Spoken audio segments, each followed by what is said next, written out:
हूं आपके साथ नीरू शर्मा। अपडेट में आगे बढ़ने से पहले आइए नजर डालते हैं इस वक्त की प्रमुख सुर्खियों पर। हंदवाड़ा में 162 बटालियन सीआरपीएफ द्वारा निःशुल्क चिकित्सा शिविर का किया गया आयोजन और मुफ्त में दवाइयां भी की गई वितरित।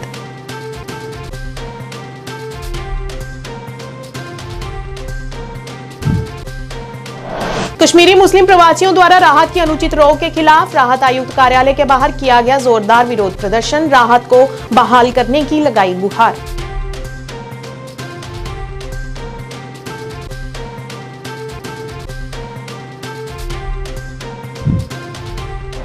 हंदवाड़ा के चेकी अधूरा गांव में व्यक्ति ने कथित तौर पर पत्नी की तेजधार हथियार से की निर्मम हत्या और पुलिस ने मामला दर्ज कर पति को लिया हिरासत में।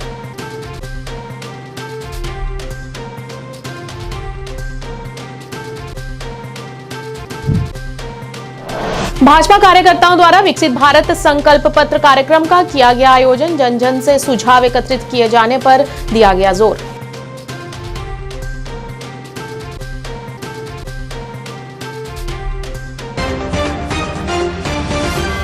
क्या आप परेशान हैं? आज ही संपर्क करें। 100% गारंटी के साथ पाए हर परेशानी का समाधान। प्रेम विवाह के लिए माता पिता को मनाना, प्रेमी प्रेमिका में झगड़ा, सौतन दुश्मन से छुटकारा, तलाक केस, नौकरी कारोबार में रुकावट, विदेश यात्रा या कर्ज मुक्ति, लॉटरी नंबर पाओ 649 हो या लोटो मैक्स, प्यार में धोखा खा चुके प्रेमी प्रेमिका, एक बार जरूर संपर्क करें। मैं आपका प्यार टूटने नहीं दूंगा। 98 769 98 583।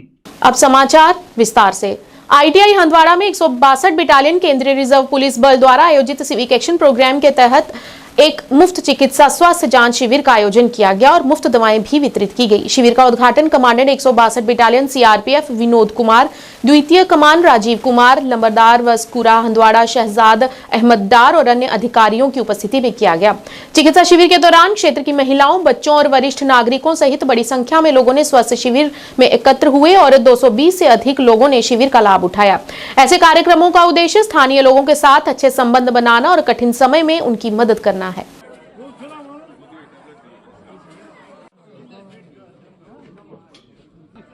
जी, मेरा नाम शरद मडार, मैं नंबर वाशपुरा का नंबरदार हूँ। मेरे ख्याल से जो ये आज हमारे बटालियन सीआरपीएफ बटालियन ने जो ये कोशिश की है, ये जो ये फ्री मेडिकेशन हो रही है, ये हर एक गांव में होनी चाहिए और लोगों को इसमें भरपूर साथ देना चाहिए हमारे नौजवानों का।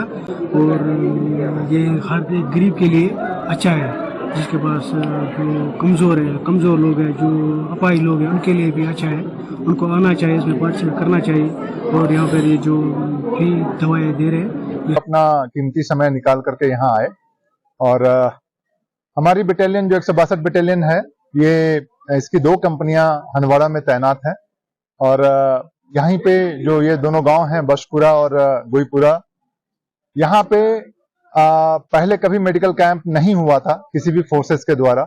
और यहाँ की जो आवाम है वो ज्यादातर मजदूर वर्ग से आते हैं, इसलिए हमने सोचा कि जो इस सोसाइटी के जो ग्रास रूट लेवल पे जो आवाम हमारी है, उनको हमारे फोर्सेस से कुछ ना कुछ फायदा पहुंचाया जाए। और इसी सिलसिले में हमारे कंपनी कमांडर ने इस जगह को चुना। और मैं अपने आईजी साहब का भी धन्यवाद देता हूं, आईजी केयर्स का और डीआईजी एनकेआर का, कि उन्होंने ये मौका हमें दिया कि यहाँ पे हम एक मेडिकल कैंप आज ऑर्गेनाइज कर रहे हैं। और आप देख ही रहे हैं कि यहाँ पे कितनी बड़ी तादाद में भीड़ है। और मैं उम्मीद करता हूं कि इस कैंप के द्वारा हम यहाँ के आवाम से जुड़ सकेंगे।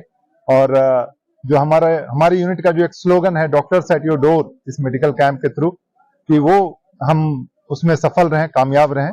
इसी शुभकामनाओं के साथ आप लोगों का धन्यवाद। जम्मू में आज कैनाल रोड पर सभी कश्मीरी मुस्लिम प्रवासियों द्वारा नकद राहत की अनुचित रोक के खिलाफ राहत आयुक्त कार्यालय के बाहर जोरदार प्रदर्शन किया गया। इस मौके पर मुस्लिम प्रवासी नजीर अहमद मीर अध्यक्ष ने कहा कि 8 महीनों से धरना प्रदर्शन लगातार किया जा रहा है। इसका मुख्य कारण सरकार द्वारा कश्मीरी मुस्लिम प्रवासियों को प्रदान की जाने वाली राहत के रोके जाने पर है। इस मौके पर उन्होंने उपराज्यपाल मनोज सिन्हा से मुस्लिम प्रवासियों को मिलने वाली राहत को फिर से बहाल करने का अनुरोध किया।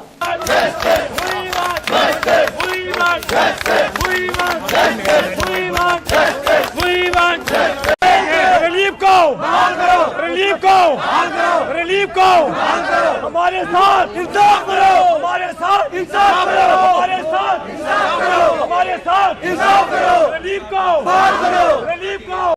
मैं मुस्लिम माइग्रेंट प्रेसिडेंट नज़ीर अहमद बोल रहा हूँ और जो हमारा ये धरना प्रदर्शन ये पिछले 8 महीने से कंटिन्यू चल रहा है और जो बिला वजह 1251 फैमिली को इन्होंने जो रिलीफ रोका है, ये प्रोटेस्ट आज भी उसी के लिए है। और हम LG इंतज़ामिया से अपील करते हैं कि जो ये रिलीफ बिला वजह रोका गया है इसको बहाल किया जाएगा। और आज आपको पता है कि हम कश्मीर के वो विस्थापित लोग हैं जिन्होंने मिलिटेंसी का मुकाबला करते हुए घर से बेघर और यहाँ की दर बदर की ठोकरें खा रहे हैं। और आज कुछ साबका तानाशाह अफसरों ने नाजायज फरमान बिला वजह यह रिलीफ रोका है, जिसका जो हमारे प्रधानमंत्री साहब सबका साथ सबका विश्वास कहते हुए इन बेबस लोगों के साथ इंसाफ किया जाए, जो लोग पिछले 8 महीने से यहाँ पर दर बदर की ठोकरें खा रहे हैं। और हम LG इंतज़ामिया से दोबारा ये अपील कर रहे हैं कि जो बिला वजह हमारा रिलीफ रोका गया है, क्योंकि हम वो लोग हैं जिनने देश के आन बान शान के लिए काम किया है और पिछले 35 सालों से यहाँ जिंदगी गुजार रहे हैं। और हमारे बच्चे इस वक्त एडमिशन का टाइम है और बच्चों की हमारे पास और कोई मकसद नहीं है कि हमारे यहाँ माइग्रेशन सर्टिफिकेट भी यहाँ से ही हासिल होती है और जो यहाँ की इनकम सर्टिफिकेट वो भी यहाँ से। अगर बच्चों का कोई भी डॉक्यूमेंट मांग हम यही करते जो बिला वजह उन्हें रिलीफ पिछले 8 महीनों से 1251 फैमिलियों को रोका है, जिसमें 1184 फैमिलियाँ मुसलमान हैं और 50 फैमिलियाँ कश्मीरी पंडित हैं और 17 फैमिलियाँ सिख हैं। हम इनको बोले कि बिला वजह जो आपने ये फरमान जारी किया है उसको वापस लेते हुए हमको रिलीफ दोबारा बहाल किया जाए। हंदवाड़ा के मावेर इलाके के चेकी और दूरा गांव में एक व्यक्ति ने कथित तौर पर अपनी पत्नी की निर्मम हत्या कर दी। सूत्रों के अनुसार अली मोहम्मद मीर के बेटे मोहम्मद मकबूल मीर ने अपनी पत्नी पर हमला करने के लिए किसी तेज वस्तु का इस्तेमाल किया, जिसके परिणाम स्वरूप लवूसा के मोहम्मद मुख्तार शेख की बेटी की मौके पर ही मौत हो गई। सूचना मिलते ही पुलिस की टीम मौके पर पहुंची और दोषी को गिरफ्तार कर लिया गया और पुलिस ने मामला दर्ज कर आगे की कार्रवाई शुरू कर दी है।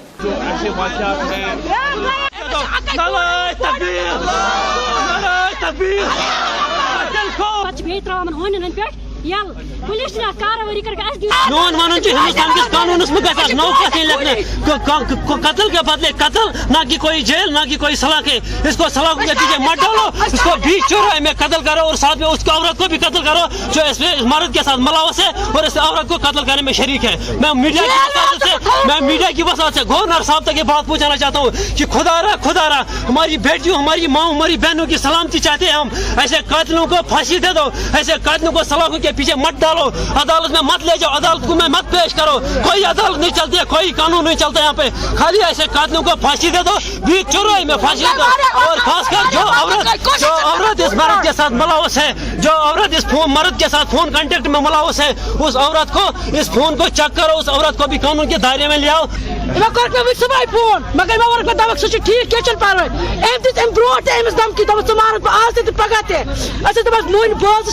खबर क्या मगर धमकी सना बतन दोनमुच शुडिस पे न्याय मगर बोन मगर आज को बराबर कत्ल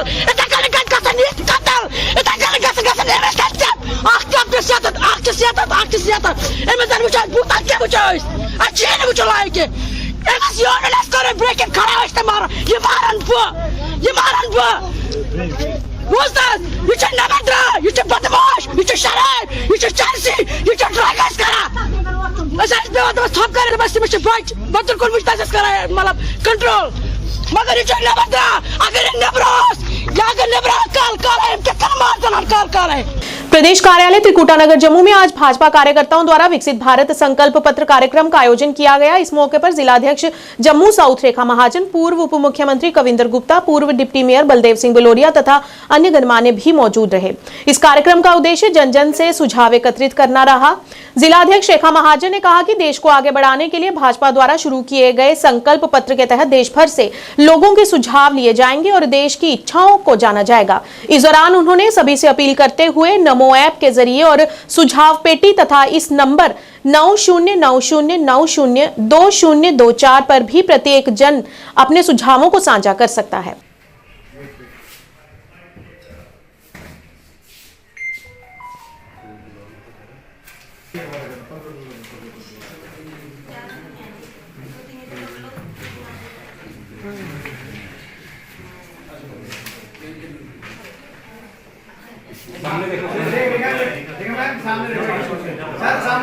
जी हमारे प्रधानमंत्री श्री नरेंद्र भाई मोदी जी जो एक प्रधान सेवक के नाते लगातार काम कर रहे हैं और राष्ट्रीय राजनीति नहीं बल्कि एक राष्ट्र नीति से देश को बदल रहे हैं।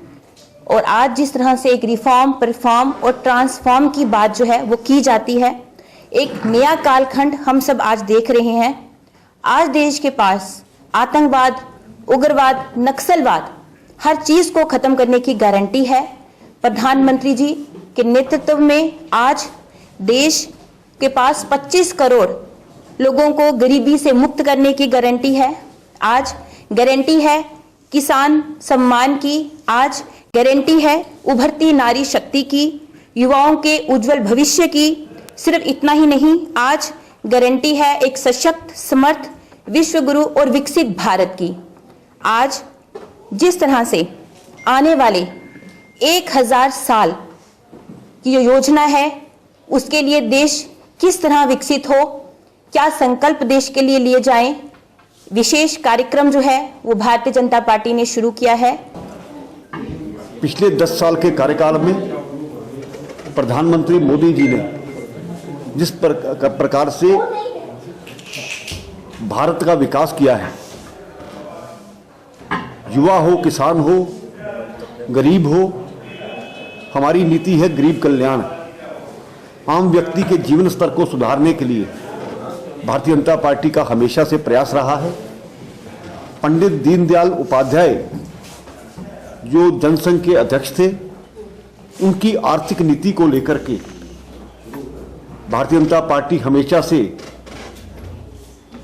उसी राह पर चलती है और आज वो हमारे लिए माध्यम है। कतार में खड़ा आखिरी व्यक्ति, उसका जीवन स्तर किस प्रकार से सुधरे, उसके लिए हमने प्रयास किया है। विभिन्न योजनाओं को अगर हम लें, वो सभी गरीब कल्याण से केंद्रित हैं। आज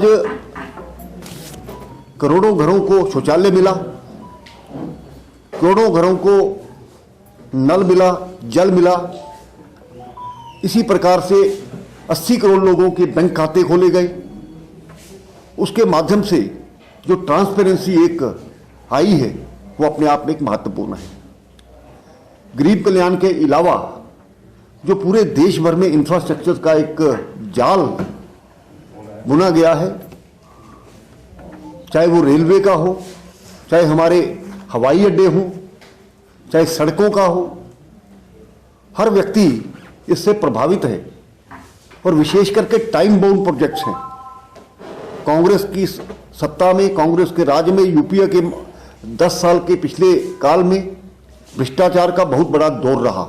मुख्य चिकित्सा अधिकारी पुंछ की सेवानिवृत्ति के अवसर पर उनके कार्यालय के कर्मचारियों द्वारा उनके लिए एक समारोह आयोजित किया गया, जिसमें उन्हें सम्मान पूर्वक विदाई दी और इस दौरान सभी ने उनके कार्यकाल के दौरान की गई उपलब्धियों पर प्रकाश डाला और सभी ने उन्हें भविष्य के लिए शुभकामनाएं दी।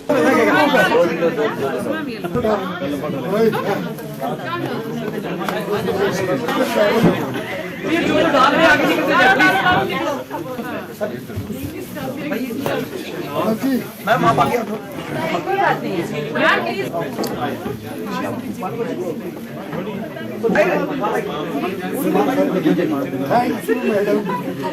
आने वाली सीएम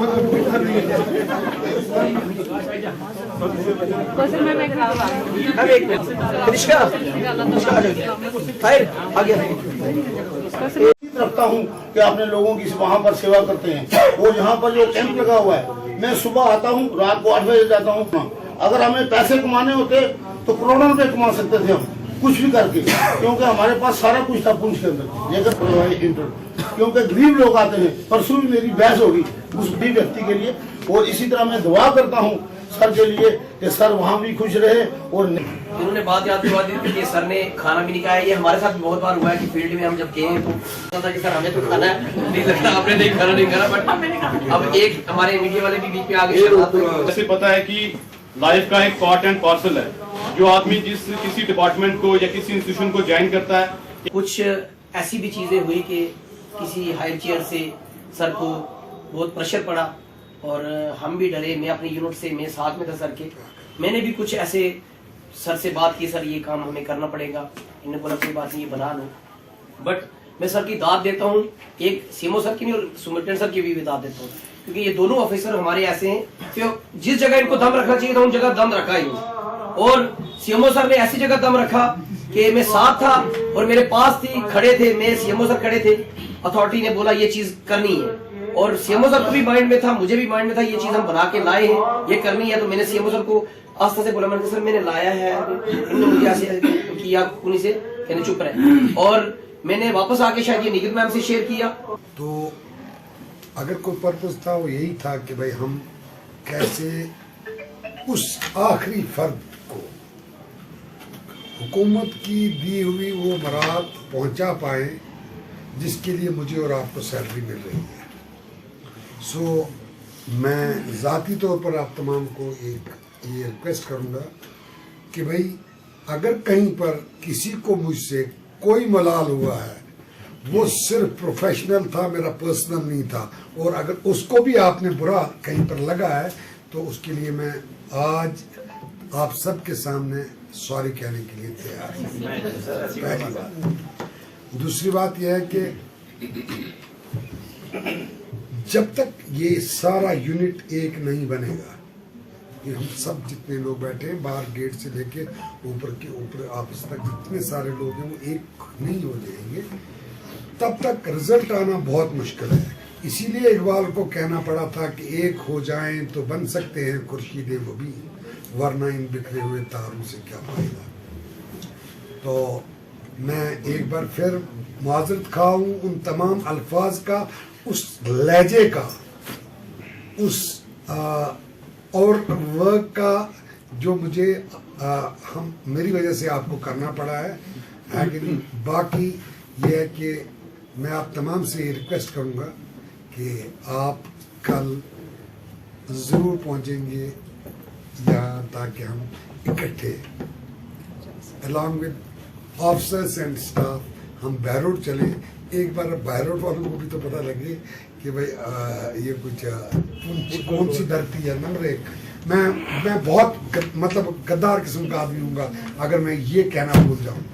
जितना कंफर्टेबल, जितना बेहतरीन काम करने का एनवायरनमेंट मुझे यहाँ मिला है, इतना मैंने बहुत, मैं टंगमर्ग से घूमता हुआ उधर से बहुत एरिया से घूम घाम के यहाँ पर पहुँचा हूँ।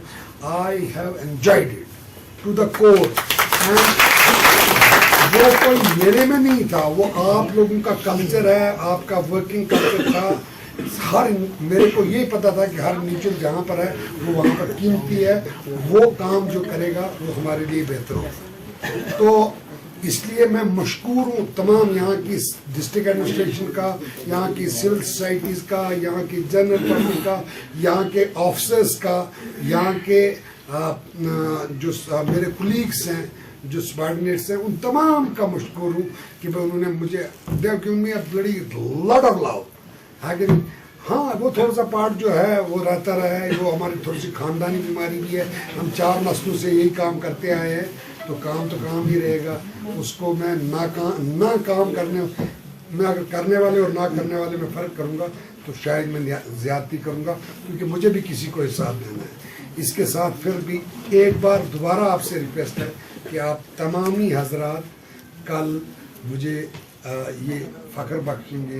दरसोपुर मीरा साहिब ब्लॉक में पिछले 2 साल से सड़क जल निकासी की समस्या उत्पन्न होने से वहां के स्थानीय लोग बेहद परेशान हैं।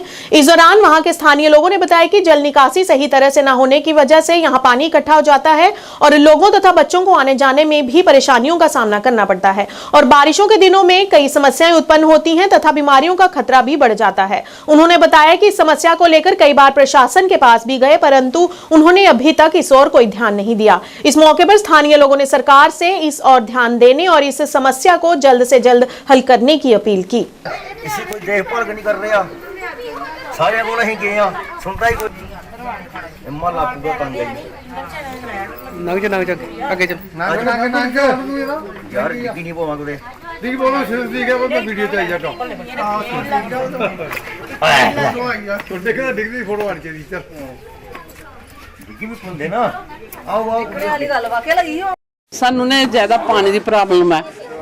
ਇਹ ਪਾਣੀ ਸ਼ੁਰੂ ਤੋਂ ਇਧਰੋਂ ਹੀ ਜਾਂਦਾ ਸੀ ਤੇ ਹੁਣ ਆਣ ਕੇ 2 ਸਾਲ ਦਾ ਲੋਕਾਂ ਨੇ ਪਾਣੀ ਬੰਦ ਕੀਤਾ ਸਾਡਾ ਤੇ ਅਸੀਂ ਸਾਰੇ ਫਿਰੇ ਡੀਸੀ ਕੋਲ ਵੀ ਗਏ, ਤਹਿਸੀਲਦਾਰ ਕੋਲ ਵੀ, ਸਾਰਿਆਂ ਕੋਲ, ਵੀਡੀਓ ਬਲਾਕ ਵੀ, ਆਰਸਪੁਰਾ ਵੀ, ਉਹਨਾਂ ਨੇ ਕਿਸੇ ਨੇ ਨਹੀਂ ਸਾਡੀ ਸੁਣਾਈ ਸੁਣੀ ਤੇ ਫਿਰ ਸੱਪ ਕੀੜਾ ਜੋਕ ਕੀੜਾ ਪਤੰਗਾ ਨਿਕਲਦਾ, ਲੋਕ ਰੋਟੀ ਖਾਣ ਤੋਂ ਆਵਾਜ਼ਾਰ ਹੋ ਗਏ ਦੇ ਨਾਲ ਚ ਪਾਣੀ ਦੇ ਗਿਰਦੇ ਵੀ ਐ ਨਾ, ਸਭ ਕੁਝ ਹੈ, ਪੈਰ ਖਰਾਬ ਹੋ ਗਏ ਨਾ ਸਾਰਿਆਂ ਦੇ ਤੇ ਸਾਨੂੰ ਬਹੁਤ ਜ਼ਿਆਦਾ ਸਾਨੂੰ ਨਿਕਾਸ ਚਾਹੀਦਾ ਅੱਗੋਂ करने जी।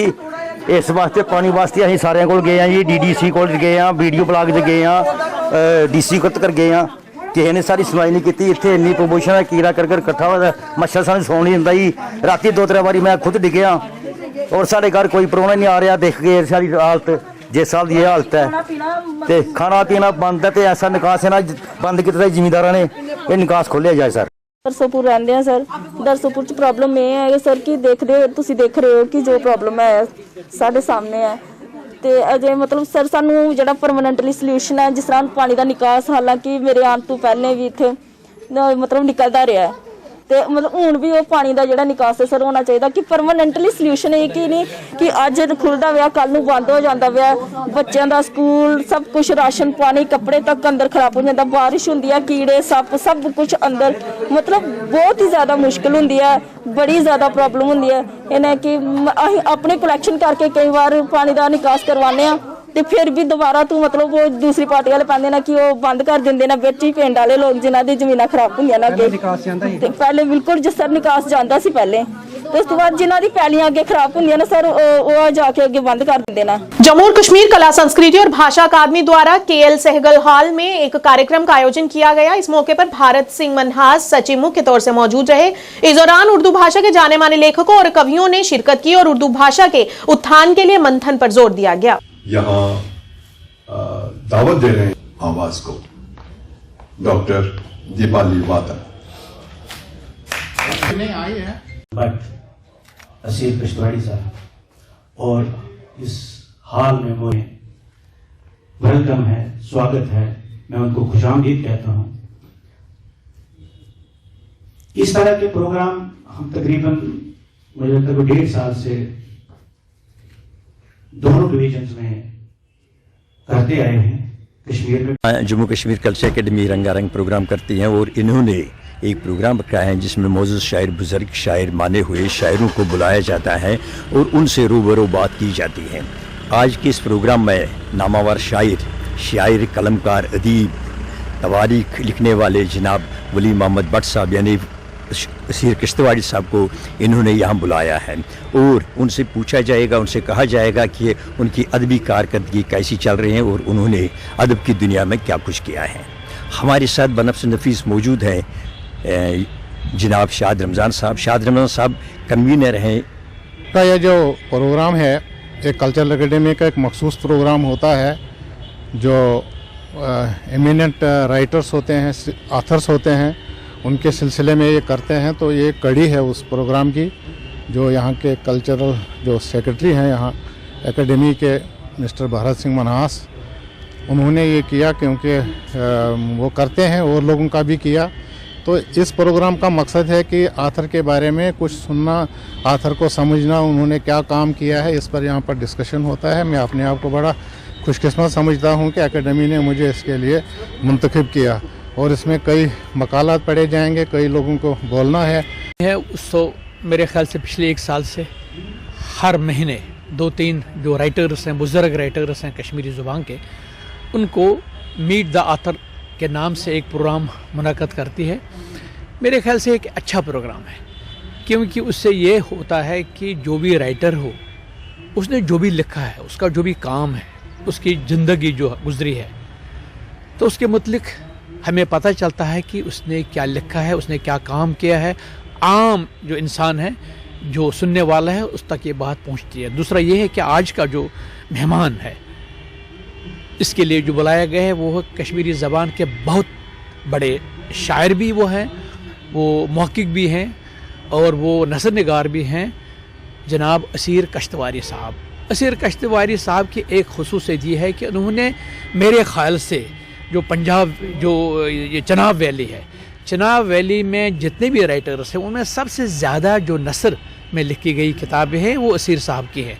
उन्होंने कश्तवाड़ की तारीख़ लिखी है, उन्होंने जो पूरी हिस्ट्री है चनाब वैली की वो लिखी है, और कश्मीरी ज़ुबान के जितने भी शायर हैं उनमें से मैक्सिमम मैंने बेशतर शुरा की ज़िंदगी पर, उनके कारनामे पर, उनकी शायरी पर उन्होंने काम किया। एक तो ये उनको साहित्य अकेडमी अवार्ड भी मिला है और वो शायर भी अच्छे हैं।